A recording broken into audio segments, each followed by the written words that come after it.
Cette année, un tribunal estonien a rendu un verdict de culpabilité à l'encontre de 2 députés, établissant le fait de leur collaboration avec des représentants des services de renseignement russes. Leur objectif était de créer des unités illégales d'autodéfense civile qui, je cite, devaient remplir les fonctions de l'armée en cas de vide politique. Et imaginez par exemple qu'après l'élection présidentielle prévue en 2026 en Estonie, lors de manifestations organisées par de telles unités d'autodéfense, un sniper inconnu ouvre le feu sur les manifestants. Et Moscou, accusant Tallinn d'avoir tiré sur des civils, déploie un contingent militaire limité dans la République balte pour prendre la situation sous contrôle.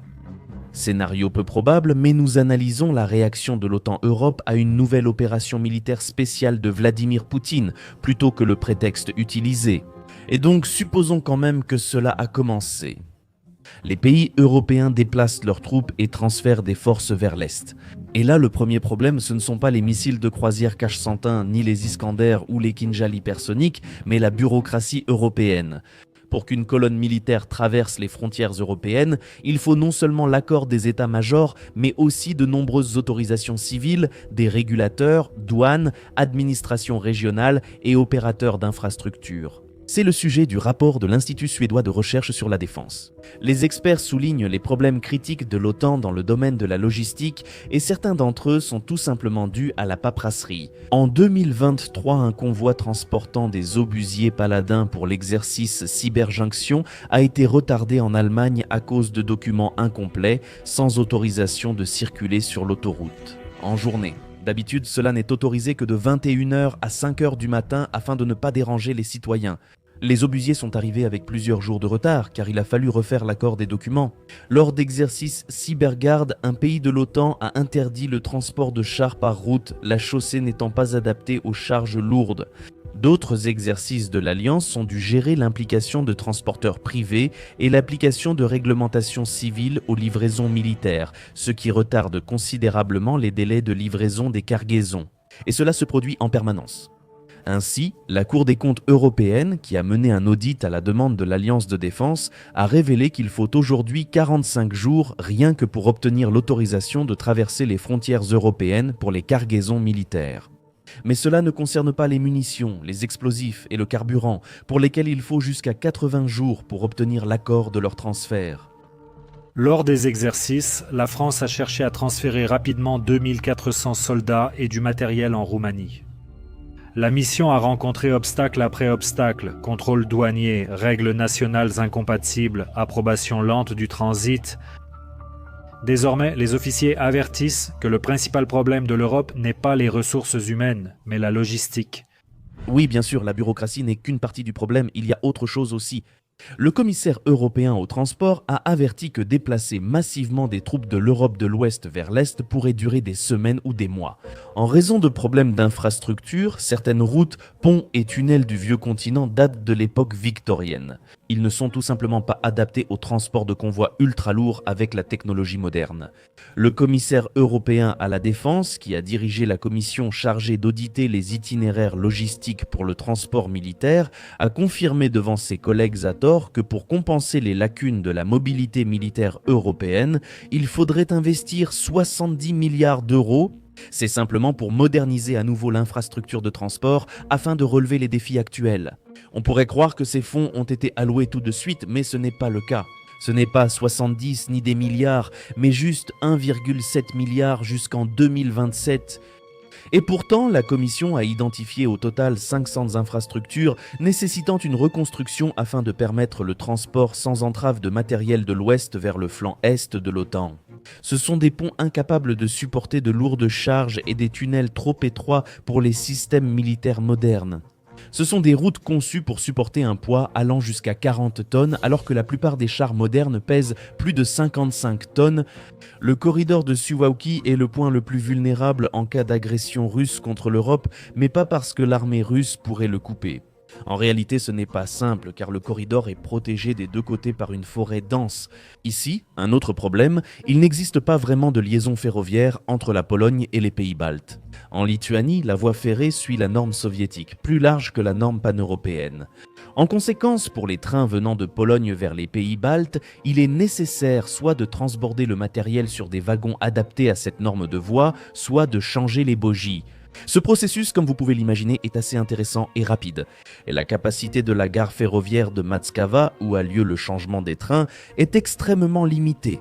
Autrement dit, c'est un goulot d'étranglement où convergeront tous les flux d'armement, s'ils surmontent les obstacles évoqués. Le dernier exercice de vérification de l'état de préparation au combat DACIA Unfold 2025 a révélé une dure vérité. L'Europe n'est pas prête pour une mobilisation rapide en cas de guerre. Des tunnels obsolètes, des ponts fragiles, des voies ferrées surchargées et des réglementations nationales strictes continuent de ralentir le déplacement des colonnes blindées pendant des jours, voire des semaines. Pour les pays baltes ou la Roumanie située en première ligne, ces retards pourraient s'avérer catastrophiques. Le général de brigade Fabrice Fiola, commandant du Centre français de soutien opérationnel et logistique, a aussi évoqué dans un rapport le problème logistique chez les Alliés. En France, a-t-il souligné, il a fallu effectuer 150 trajets ferroviaires internationaux en 2024 pour soutenir son bataillon en Roumanie et pour les livraisons à l'Ukraine. Cela illustre l'ampleur des défis logistiques, 150 trajets pour livrer peu de matériel militaire à l'Ukraine.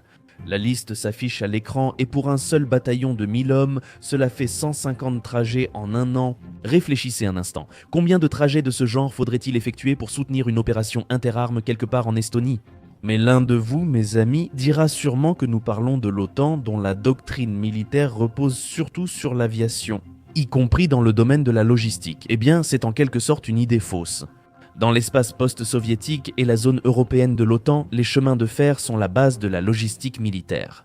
Mais puisqu'on parle des avions de transport, la situation ici est encore pire qu'avec l'infrastructure et la bureaucratie européenne. Tous les membres européens de l'OTAN ne disposent que de 11 avions de transport lourd C-17 Globemaster capables de transporter de lourdes charges comme des chars. Pour vous donner une idée, les États-Unis en possèdent 222 de ces monstres. Les autres avions de transport militaire européens en service, comme l'Airbus A400M, embarquent au plus 40 tonnes. C'est essentiellement un unique blindé Bradley. Les Européens peuvent acheminer rapidement l'infanterie sur le théâtre d'opération, mais sans base matérielle. J'ai de gros doutes qu'ils prendraient une telle mesure en cas d'attaque de la Russie, disons contre l'Estonie. Je suis certain que l'électorat de Poutine exécutera les ordres du dictateur. J'ai également couvert la guerre en Tchétchénie et à cette époque, j'ai rencontré le président tchétchène Doudaïev en février 1995. Et à ce moment-là, il m'a dit dans une interview « Tu sais Marco, ce qui se passe en Tchétchénie, cette guerre va continuer pendant les 50 prochaines années.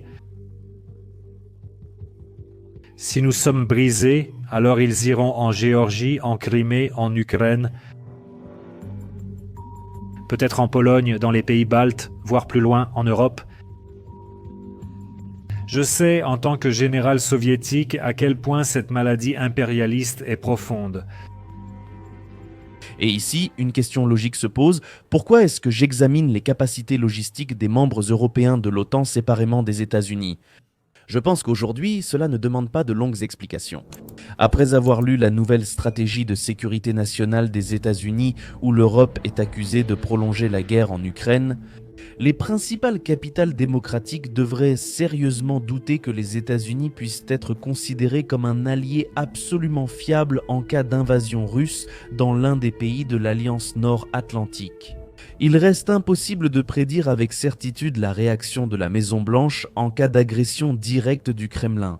C'est une équation à de nombreuses inconnues. Cependant, c'est précisément pour cette raison qu'il est plus rationnel pour l'Europe de partir du principe qu'elle doit avant tout compter sur ses propres forces. Cette conclusion me paraît évidente. Il ne pense pas que la liberté et l'indépendance de l'Ukraine servent les intérêts stratégiques de l'Amérique. Il ne comprend pas ce que sont les alliances.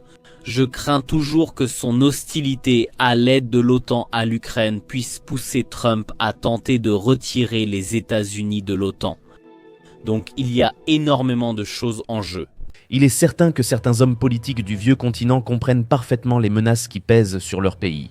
Je mentirais si je disais que certains problèmes évoqués ne sont pas en cours de résolution.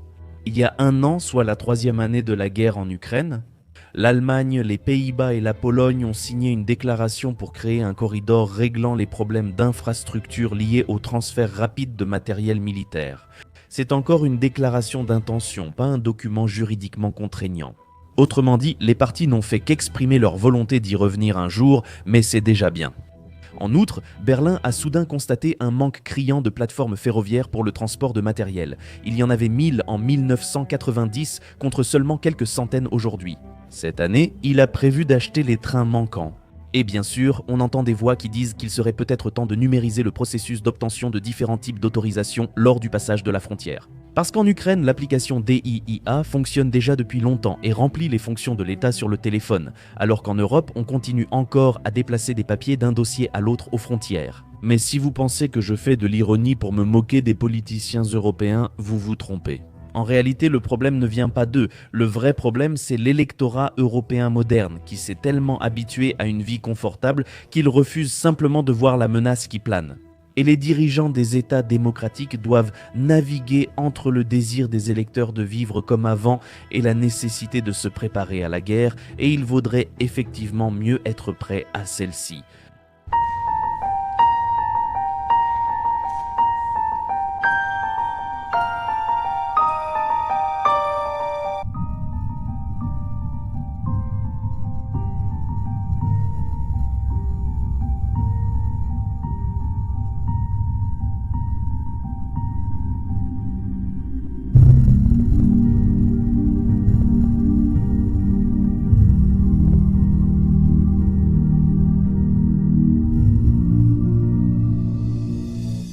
Bien sûr, je ne dédouane pas les hommes politiques européens de leurs responsabilités.